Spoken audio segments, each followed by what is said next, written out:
Video শাশুড়ি versus বৌমা। ঠিক আছে, দাঁড়া দাঁড়া, আমার শাশুড়ি তো রাজি হবে না, তাও বলে দেখছি। মা, বলছিলাম দীঘাতে না নতুন জগন্নাথ মন্দির হয়েছে, তাই আমার বান্ধবীরা বলছিল একটু দেখতে যাবে। তাই তোমার বান্ধবীরা দীঘায় যাবে, তা আমি তাতে কি করব? আসলে আমিও না ওদের সাথে যেতাম, বেশি দিন থাকবো না, মাত্র 2 দিনই থাকবো। ও, তা কে কে যাবে? আমি আর আমার 3জন বান্ধবী। তোমরা একা একা মেয়ে মানুষরা যাবে দীঘা, এটা বাবু জানে? হ্যাঁ মা, ওকে বলেছি, ও রাজি। ভালো, বাবু রাজি হলেও আমি রাজি নই।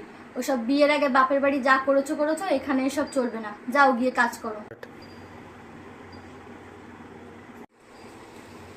মা, বলছিলাম ওই পাড়ার ছায়া কাকিমা ফোন করেছিল।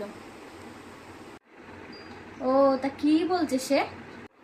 ওই পরের মাসে ছায়া কাকিমা আর ওই পাড়ার কোন কোন কাকিমারা কাশি যাবে, তাই আপনার জন্য টিকিট কাটবে কিনা তাই জিজ্ঞাসা করছিল। ও, তাহলে তো খুব ভালো, এখন থেকেই ব্যাগ গোছানো শুরু করতে হবে। না না, ব্যাগ গোছাতে হবে না, আমি তো টিকিট কাটতে বারণ করে দিয়েছি। কেন?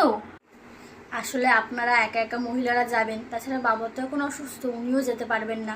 তাছাড়া এটা তো আপনার বাপের বাড়ি নয় যে আপনি যা খুশি করতে পারবেন, তাই আমি কাকিমাকে বলে দিয়েছি যে আপনি যেতে পারবেন না। কেমন শয়তান মেয়ে দেখো, দীঘাতে জগন্নাথ মন্দির দেখতে যেতে দেয়নি বলে আমার সাথে প্রতিশোধ নিল। এবার কি হবে?